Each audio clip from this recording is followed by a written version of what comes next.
Alors, bonjour tout le monde. Mon nom est Sylvain Houd. On nous demande de prendre 2 minutes pour se présenter.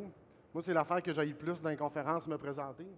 Alors, j'ai décidé de le faire autrement aujourd'hui, donc je vais vous parler de moi en quelques points. Je suis quelqu'un dans la vie qui a chaud. Ça se peut qu'à travers la conférence, vous voyez mon petit linge sortir. Qu'est-ce que vous voulez? Ma mère avait chaud, moi j'ai chaud. Puis des fois même, quand on me dit Hey, Sylvain, t'as pas chaud, je vais même avoir chaud. Fait que, ça se peut que ça apparaisse. Deuxième élément, je suis un prof de spinning dans la vie.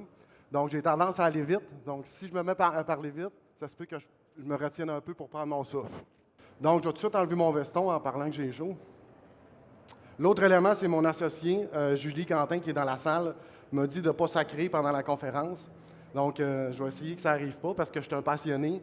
Des fois, je m'embarque. Je suis un passionné de la gestion de changement. Je dis ça, puis même j'ai les émotions. Donc, je vais essayer que ça n'arrive pas. Et le quatrième élément, bien, je suis quelqu'un qui est quand même assez gaffeur dans la vie. Donc, ce matin, en pratiquant ma conférence, tout en repassant ma chemise, j'ai renversé mon café sur mes notes. Donc, ça ajoute un petit peu de stress parce que ça se peut que je n'aie pas toutes mes notes, mais ceci étant dit, on va bien s'en sortir quand même. Maintenant, on va parler de catastrophe et de transition en entreprise. Lorsqu'on parle de catastrophe, c'est quoi la première chose qui vous vient à l'esprit? Donc, nous, on a demandé à 100 Québécois et 100 Québécoises qu'est-ce que c'est une catastrophe pour eux. Et bon, pour les plus jeunes, peut-être que ça ne vous dit rien, là, si je vous dis 100 Québécois, 100 Québécoises, mais pour les plus vieux, probablement que ça vous rappelle la guerre des clans. Donc, quand on parle de catastrophe, pour la plupart des gens, c'est quelque chose de gros. Donc, c'est une catastrophe, ça peut être une catastrophe humanitaire, feu de forêt, pandémie, même arrivée d'extraterrestres. Donc, on voit ça vraiment, vraiment gros. Quand on ramène ça à l'échelle humaine, on peut vivre aussi des petites catastrophes. Ce que j'ai vécu ce matin en renversant mon café pendant 2 minutes, pour moi, c'était une catastrophe. Donc, j'ai respiré, j'ai stressé, mais ceci étant dit, les catastrophes, sans amener ça dans une définition exhaustive, c'est un peu la façon dont on le perçoit. Maintenant, lorsqu'on ramène ça au niveau de l'entreprise, on parle des grosses catastrophes à des petites catastrophes peut-être plus personnelles. Lorsqu'on ramène ça au niveau de l'entreprise, c'est quoi les types de catastrophes ou les projets susceptibles d'amener des catastrophes qu'on peut vivre en entreprise? Prenez 1 minute pour y réfléchir. Vous n'avez pas besoin de répondre comme ça, mais j'aimerais ça qu'on compare. Nous, on a préparé un top 4 de types de projets qui peuvent virer en catastrophe, mais pensez-y un petit peu de types de projets que vous pensez, puis après ça, on pourra comparer si on a les mêmes. Donc, je vous laisse peut-être 1 minute pour y réfléchir.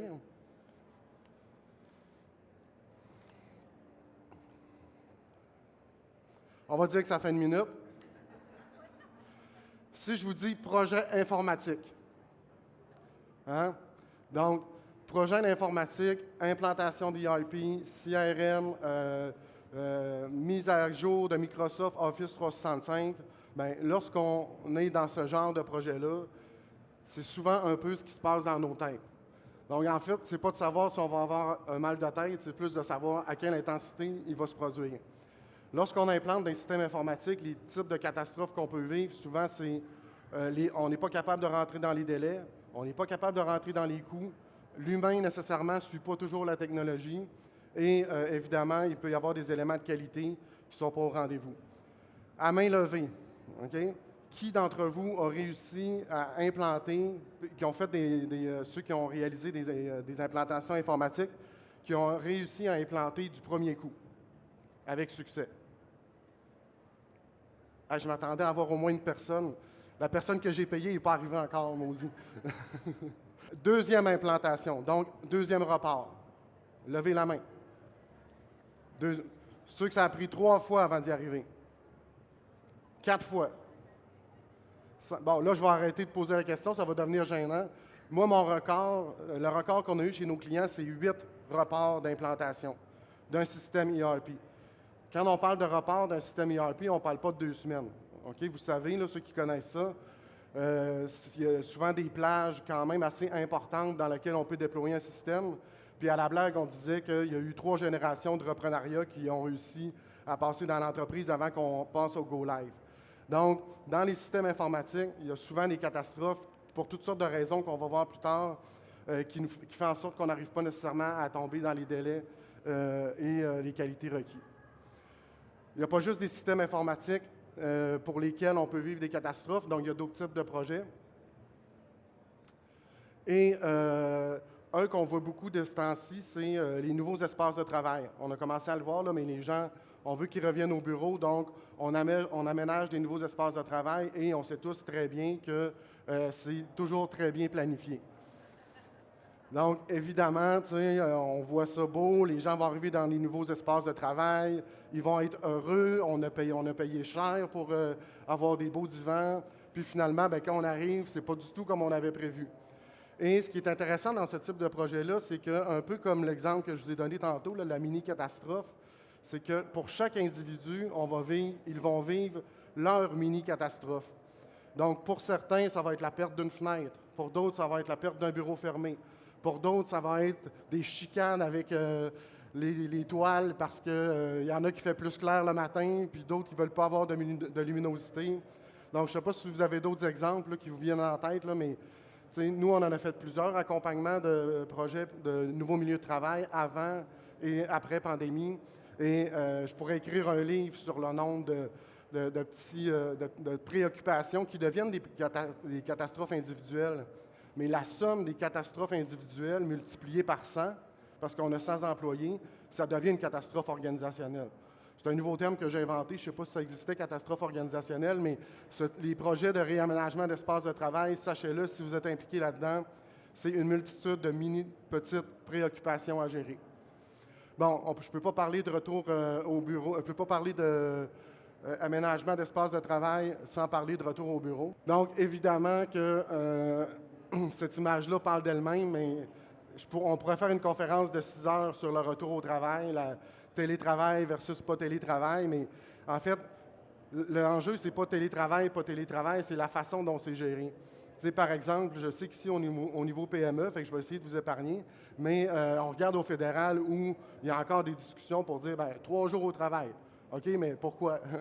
Je veux dire, mais comme on a fait des super beaux espaces de travail modernes, finalement, tout le monde décide de venir le mercredi au bureau parce que c'est demandé, puis il n'y a pas assez de place pour tout le monde. C'est quoi la logique là-dedans? Donc, comment réussir une transition quand on n'a pas de logique derrière ça? Et je voulais amener une quatrième catégorie d'exemples où on peut souvent avoir des difficultés ou vivre des catastrophes, où on pense que ça va bien se passer. Et je vais vous amener l'exemple de fusion et acquisition. Donc, on est super content, OK? On veut faire une belle action, on veut faire une belle intégration réussie pour que les employés puissent vivre ensemble, 2 entreprises, puis finalement, ça devient un peu comme Dr. Evil, là, dans le sens que ça se transforme en cauchemar, ces affaires-là. Et puis, je ne parle pas nécessairement au volet financier et au volet légal, parce que ce n'est pas du tout notre domaine, mais vraiment dans le volet humain. J'ai 2 exemples à vous donner à ce niveau-là. Actuellement, on a été approché par une compagnie. Ils ont été acquis il y a à peu près 6 mois. Une gestionnaire, il y a 6 mois, devait avoir une promotion. Ça fait 6 mois qu'elle a parlé à personne encore de l'autre entreprise. Donc, qu'est-ce que vous pensez, elle, qui se passe dans sa tête? Je reste-tu, je reste-tu pas? Qu'est-ce qu'il pense de moi? Un autre exemple que je voulais vous donner, c'est quand même là, dans les débuts d'Evoluo, on a une entreprise qui nous avait approchés, ils ont fait une acquisition, ils sont allés acquérir une entreprise de 10 personnes. C'était dans le service. Donc, dans le service, souvent, pour croître, on va aller acquérir des personnes, okay? Un petit peu comme on voit ici sur l'image. Et 1 an plus tard, sur les 10, il en reste 2. Donc, évidemment que le coût de la transaction qui était évalué à plus de 6, 7 chiffres, il vient de perdre toute sa valeur. Non seulement ça, mais on s'entend que sur les 8 qui sont partis, c'est probablement pas tes moins pires. Hein? Donc, encore là, il y a différents types de catastrophes qui peuvent être associés à ce type de projet-là. Bon, je suis en train un peu de l'amener en vous le disant qu'une catastrophe, ça coûte cher. Donc, autant les catastrophes naturelles qu'on est capable de les chiffrer en millions / en milliards de dollars, c'est la même chose dans les exemples que je vous ai donnés. On peut chiffrer facilement les coûts, oui, de façon directe, mais aussi de façon indirecte. Et c'est souvent ce qu'on oublie. On oublie que, même si on a perdu 10 employés, 8 employés, c'est pas grave, je vais les remplacer. Mais à la fin de l'année, qu'est-ce qui compte là, pour les entrepreneurs et pour les entreprises, c'est la ligne du bas. Donc, j'ai-tu fait du profit ou pas? Et souvent, les raisons, c'est qu'on a mal réussi, on a mal planifié nos transitions. Si je vous présente cette image-là, est-ce que ça vous donne le goût, vous, d'aller réaliser le projet qui est en haut de l'échelle? Je vous laisse réfléchir, pas vraiment longtemps. Hein? En tout cas, moi, personnellement, ça me donne l'impression que ça a l'air broche à foin, ce projet-là. OK? Et ça tient un peu avec la broche. Bref, c'est plein de bonnes intentions, là. OK? Puis c'est ça que je veux vous dire. À travers les projets et les erreurs qu'on mentionne, ce n'est pas nécessairement de mauvaises intentions qui sont derrière. C'est juste qu'il y a eu toutes sortes de raisons, que ça a mal été planifié. Il y a certaines choses qui ont été oubliées en cours de route. Puis, bien, on se ramasse avec un projet où on a plus ou moins confiance. Et ce que je veux vous amener, le premier coup le plus important lorsque on réussit mal une transition, un projet, une transformation, c'est la confiance qu'on va avoir envers les employés. Donc, un employé qui n'a pas confiance, en tout cas, moi, je n'aurais pas confiance d'aller là. Donc, quand je ne suis pas confiant envers mon projet, envers mon organisation qui vont réussir la transition correctement, je deviens démobilisé. Bien, je parle au jeu, là, mais en fait, c'est les études qui démontrent ça. Là. Donc, démobilisé, désengagé. Absentéisme, longue durée. Donc, évidemment que ça a des coûts sur la productivité de l'entreprise. Donc, coûts indirects amènent nécessairement des coûts directs. On a un autre personnage aussi, si vous avez remarqué dans cette diapo-là. Vous voyez le petit monsieur en haut, là? Bien, ça, c'est notre client. Notre client, là, lui, il nous observe aussi. Puis lorsqu'il se rend compte que ça ne fonctionne pas bien, les projets, que son service n'est pas pareil comme avant, que son produit n'a pas la même qualité, bien lui aussi perd confiance. Puis j'ai un exemple encore plus très concret à vous donner. Dans une implantation ERP qui ne s'est pas bien passée, la chicane à poignée, bon, les gens ont commencé à travailler en silo. Puis, il y a eu des erreurs au niveau de la codification dans les approvisionnements. Je n'entrerai pas trop dans le technique d'un ERP, mais tout ça pour dire que dans la chaîne de production, des ventes jusqu'à sortir le produit fini, il y a eu des erreurs. Ils n'ont pas été capables de produire comme il y a eu des erreurs au niveau des commandes, donc à la production, ils n'ont pas été capables de sortir le matériel requis. Et il y a eu des retards de livraison, puis finalement, les clients se sont tannés. Eux, ils ont perdu, sur leurs 5 majeurs clients, ils ont perdu 2 clients principaux qui sont allés direct chez leurs concurrents. Donc, imaginez l'impact financier ou la catastrophe financière que ça peut donner, le fait de perdre confiance. Quand on perd confiance, on est démobilisé. La conséquence qui vient après, c'est oui, le présentéisme, que j'ai parlé tantôt, l'absentéisme, mais ultimement, c'est les risques de départ. Je l'ai mentionné récemment, souvent, c'est nos meilleurs qui vont quitter, ce n'est pas nos moins pires. Dans un changement ou dans une transition planifiée, c'est normal qu'on planifie que certains employés ne restent pas dans l'organisation. Et ça, c'est lorsque la transition est réussie. Lorsque la transition se passe de manière plus difficile, c'est souvent nos bons employés qui vont quitter en premier. Et là, ça va avoir un effet crescendo. Un bon employé qui quitte risque d'amener un autre avec lui, etc., etc. Encore une fois, récemment, dans une entreprise qu'on a accompagnée, un changement qui a été difficile, une fusion qui s'est mal passée, transition de gestionnaire, de propriétaire, bon, etc. Je vous épargne les détails. 3 gestionnaires quand même avec une longue ancienneté qui étaient présents, qui ont décidé de quitter et qui ont amené avec eux chacun une personne, donc 6 départs. Un départ d'une personne clé dans une organisation, c'est évalué à peu près à 200 000 fait que faites l'équation à la fin de l'année, quand je parlais de la ligne du bas, là, posez-vous pas la question si on arrive dans le négatif, ça peut être directement lié à des coûts de roulement. On continue la chaîne. Confiance, roulement. Donc, si je perds mes meilleurs, qu'est-ce que je perds ensuite? Les savoirs de mon entreprise. Donc, c'est un enjeu dans nos PME aujourd'hui. La gestion des savoirs, la rétention des savoirs. On n'est pas super bien organisé, puis ce n'est pas une critique que je vous donne. Pas vous, mais ce n'est pas une critique que je donne nécessairement aux entreprises, c'est qu'on a décidé d'investir ailleurs. On n'a pas nécessairement investi tant dans nos contenants, dans nos contenus, dans nos parcours. Et lorsqu'on fait des diagnostics, souvent, une des questions qu'on pose, c'est qui tes personnes les plus à risque et c'est quoi les conséquences s'ils s'en vont. Puis souvent, les dirigeants vont nous dire on va être dans le mal. j'ai pas sacré. Hein, je on va être dans la merde. Et justement, ben, ces savoirs-là qui quittent coûtent énormément cher à l'entreprise. On redescend la cascade. Perte de confiance, perte d'employés, perte de savoir. Bien, ultimement, à la fin, ce que ça peut arriver, c'est que l'entreprise, bien, finalement, n'a plus les ressources nécessaires pour exister. Et je ne veux pas vous faire peur, là, mais le cimetière est quand même rempli d'entreprises qui n'ont pas réussi à passer à travers leur transition ou qui ont amené des sommes puis dépensé des sommes importantes dans leur transition.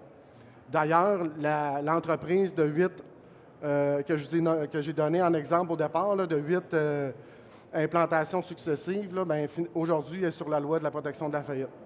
Je vais essayer de trop la donner en exemple parce que vous allez peut-être finir par la reconnaître, mais c'est réellement le cas. Fermer une entreprise, ça a des coûts importants, pas juste au niveau... C'est pas une catastrophe importante. Ça a des catastrophes, oui, au niveau individuel, mais premièrement, au niveau de l'entrepreneur. C'est quand même sa vie, une partie de sa vie qui a bâti ça. Fait, même s'il a fait des mauvais choix, ce n'est pas toujours nécessairement volontaire. Le deuxième élément qu'on remarque aussi, c'est que c'est quand même des employés qui perdent leur emploi là, du jour au lendemain. Et il y a aussi des fournisseurs. Je le sais, j'ai été là-dedans, on l'a vécu. Donc, des fournisseurs on perd de l'argent essentiellement parce que l'entreprise a fermé. Donc, vous voyez, les coûts peuvent quand même être importants. Malgré tout, malgré ça, puisque je vous dis, là, je voyais un peu les réactions, là, je pense que je ne vous apprends rien nécessairement, c'est plus un éveil aujourd'hui, mais avec le temps, on ne s'améliore pas. Le taux de succès des changements ou des projets ou de la réussite des projets en temps, qualité, délai, réussir du premier coup est à peu près 30 %. Donc, ça veut dire que le taux d'échec est d'à peu près 75 %. Et ça, depuis les années 1980. Que ce soit Gartner, Standish Group, les McKinsey de ce monde qui étudient le phénomène depuis des années, arrivent nécessairement toujours au même constat. Pourquoi qu'on arrive à ce constat-là? Bien, c'est que c'est un peu, puis ça, c'est un VP qui m'avait parlé de cette expression-là, donc je vous laisse regarder un peu la vidéo. Il m'avait donné l'analogie que les transformations en entreprise, les transitions, c'est un peu comme au baseball. Dans le fond, ça se peut que tu reçoives une balle curve. Je ne sais pas si vous connaissez le baseball, mais ultimement, tu peux recevoir une balle. Il y a une balle qui peut te frôler sur le bord de la tête. Tu peux recevoir un coup de batte. Ben, en transformation, la question, ce n'est pas si tu vas en recevoir. C'est plus quand, comment et combien. Ceci étant dit, on va y revenir tantôt. Comment on fait pour éviter une catastrophe? Donc là, on va tomber un petit peu plus en mode solution. Un des éléments qu'on remarque le plus en entreprise, c'est que, on est mal organisé en projet, on est un peu meilleur au niveau informatique. Et là, je ne me ferai peut-être pas d'amis s'il y a des chargés de projet dans la salle, mais on est super bon pour s'organiser en projet, c'est-à-dire préparer des plans, des racis, le matériel, mais lorsque ça vient le temps d'exécuter puis de s'occuper de l'humain, c'est là que ça devient un peu plus difficile. L'autre élément, c'est que dans les entreprises, on a peur de l'imputabilité. Donc, c'est-à-dire de nommer une personne responsable. Il n'y a jamais personne responsable de rien. Dans le sens que, oui, on va nommer un VP, mais ultimement, ce qu'on voit quand les projets commencent à déraper, c'est ce que j'appelle les chicanes organisationnelles, un nouveau terme que j'ai inventé par ailleurs pour la conférence. Donc, les gens commencent à se chicaner, et non, c'est pas de ma faute, c'est pas moi qui ai pris cette décision-là. Et là, on commence à se baquer, revenir en silo, surdocumenter nos décisions, et là, on perd du temps, on s'élargit en temps. Donc, ce qui est important, l'imputabilité, nommer quelqu'un. Si j'ai un conseil à vous donner, là, nommez quelqu'un responsable, il se construira une équipe, il s'organisera en projet, donnez-lui les ressources nécessaires, mais en même temps, cette personne-là doit livrer. Et quand je dis nommer quelqu'un, souvent, dans les exemples qu'on voyait tantôt, par exemple, dans une fusion, on va dire, OK, c'est l'équipe des finances. Bien, l'équipe des finances, c'est plein de personnes. S'il y a plein de personnes responsables, il n'y a aucune personne responsable. Dans un déménagement, on va dire, OK, c'est l'équipe des RH. Mais l'équipe des RH, c'est plein de personnes. Encore une fois, c'est le même principe. Donc, important, imputabilité, désigner une personne, organisez-vous en projet. En passant, il n'y a pas de petits projets. Puis ça, bien, des fois, je veux le rappeler, là, parce qu'on dit, ça, c'est un projet mineur. Oui, peut-être pour l'organisation en termes financiers, mais la personne qui vit le changement, pour elle, c'est majeur. Donc, ne jamais sous-estimer aussi l'importance ou l'ampleur des projets. Là, je vous dis, c'est important de s'organiser en projet, mais il ne faut pas revenir dans le piège de la gestion de projet traditionnelle, d'avoir seulement la qualité, les coûts et les délais. Donc, d'inclure dans vos unités de mesure l'aspect humain, donc l'aspect adhésion. Et c'est là qu'on peut augmenter de manière quand même assez importante le taux de succès. En fait, le 75 % qu'on dit, le 70 % d'échecs est principalement attribuable au facteur humain. Un des éléments aussi importants qu'on se rend compte, c'est qu'on part avec une belle vision d'un projet. Tout le monde s'entend, bon, go, on va avoir un beau ERP, on va avoir une belle fusion, ça va être le fun, on va avoir 2 entreprises qui vont se parler ensemble. Là, on part notre projet, et un projet, ça ne se réalise pas en 2 semaines, comme je le disais. Donc, au fur et à mesure que le projet avance, bien là, c'est un petit peu comme avec l'âge. Hein? Notre vision ou la visibilité qu'on avait du projet dès le départ, bien, peut devenir un peu floue. Et c'est là qu'on perd de vue l'essence de nos projets, que finalement les priorités dérapent et que le temps s'étire. Une entreprise avec qui on a travaillé, quand on est arrivé, il y avait à peu près une vingtaine de projets. Là, ce qu'on a posé la question, OK, bien, si on prend les 10, si on les priorise, puis on prend les 10 derniers, parlez-nous de ces projets-là. Puis il n'était même pas capable de nous dire c'était quoi le projet. Puis pourtant, les projets étaient actifs. On peut-tu dire qu'à ce moment-là, on avait perdu la vision ou un peu l'objectif du projet?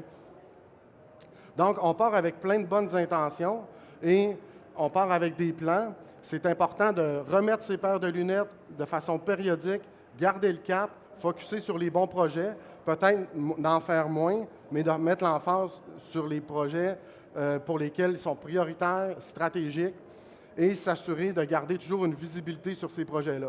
Sinon, bien, on va partir avec une belle intention, comme je vous disais tantôt, et on va arriver avec un résultat qui n'est pas nécessairement celui qu'on avait pensé au départ. Ça, encore une fois, je vous le dis, là, on le voit dans les organisations. Là, je reprends les exemples quelques exemples. Les nouveaux espaces de travail, on arrive, on présente des beaux plans d'architecture, puis on arrive, puis on rentre, c'est comme, c'est pas tout ça qu'on a vu. Fait qu'on on crée beaucoup d'attentes à travers la vision, puis finalement, on amène beaucoup de déceptions. On avait fait un projet, Julie puis moi, puis, écoute, il avait vendu le ERP, là, la seule chose qu'il ne faisait pas pratiquement, là, c'était le repassage, le ménage, puis le lavage. Il faisait le café, patati, patata, puis lorsqu'on est arrivé en production, c'était complètement différent. C'était pas du tout ce qu'on avait vendu. Le taux de déception était vraiment énorme, la mobilisation, donc garder le cap, vision, vraiment important. Là, je vous dis ça, là, ça a l'air un peu catastrophique, mais fondamentalement, il n'y a personne qui part avec l'idée de dire on part mal notre projet, on veut s'empirer, on ne veut pas considérer l'humain. Ce qu'on constate, nous, dans les entreprises, c'est qu'il y a quand même une considération de l'humain, une considération de bien partir les projets. Mais c'est un peu comme les résolutions du Nouvel An, dans le sens où on s'inscrit au gym, les 3 premiers mois, on y va, on pense qu'on est en forme, puis après ça, le 4e mois, on y va moins souvent, puis finalement, bien, on finit par payer dans le beurre. C'est un petit peu la même chose au niveau des projets, au niveau de l'accompagnement dans les projets. Beaucoup de considération de l'humain au départ. On part ça avec des beaux kick-offs, des beaux plans de communication, on implique nos employés, on met des comités, puis là, bien, on se dit ça va bien. Bien, on va arrêter de le faire. Vu que ça va bien, on va travailler sur d'autres choses. Et c'est là que ça commence à échouer. Donc, quand on embarque dans un projet et on veut considérer l'humain, c'est important de le faire de façon périodique et tout au long du projet. Et un exemple que je peux vous donner là-dessus, on a un client justement qui avait un comité de champions, puis ils ont arrêté de le faire en disant, bien, ça ne donne rien de réunir. Le projet allait tellement bien parce que justement, les préoccupations étaient ramenées au quotidien. Les préoccupations, c'est les questions des employés, c'est les concerns qu'ils peuvent avoir. Donc, ils étaient ramenés à la direction en continu. Puis là, on dit, bien là, ça va bien, on va arrêter de le faire. On ne dépensera pas 1 heure à chaque 3-6 semaines pour discuter de ça. Bien, le projet a commencé à mal aller. Donc, justement, s'il y a des choses qui vont bien, continuons de le faire. Parce que c'est quand même prouvé scientifiquement, parce que là, c'est mon côté scientifique qui embarque, là, ça ne paraît pas à travers les images, mais il y a un petit peu de science derrière ça. Donc, c'est quand même prouvé scientifiquement, puis c'est pas obligé d'être à l'aide d'accompagnement externe, mais quand on s'occupe de l'humain, on va réussir nos projets beaucoup plus rapidement dans le temps et avec un niveau de performance beaucoup plus élevé à la fin. Dernier élément que je veux mentionner, c'est en lien beaucoup avec le télétravail. On pense que réussir des projets, on va réussir nos projets tout seuls, dans nos bureaux.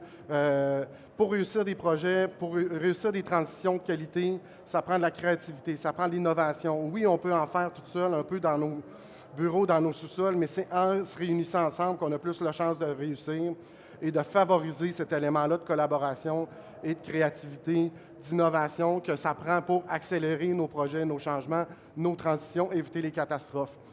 Et pourquoi ne pas s'inspirer de ce qui se fait ailleurs? Là, vous allez me dire, dans la construction, ben oui, c'est facile, ils n'ont pas le choix d'être ensemble, mais justement, prenons ce qui se fait à la construction, parce que qu'est-ce qu'on fait en entreprise dans un projet de fusion? Bon, j'ai donné des exemples, mais il y en a plein d'autres. On construit quelque chose ensemble. Donc, réunissons-nous ensemble quand c'est important, puis quand ça l'est moins, bien là, à ce moment-là, on peut, pour les tâches plus cléricales, on peut aller en mode plus individuel, télétravail.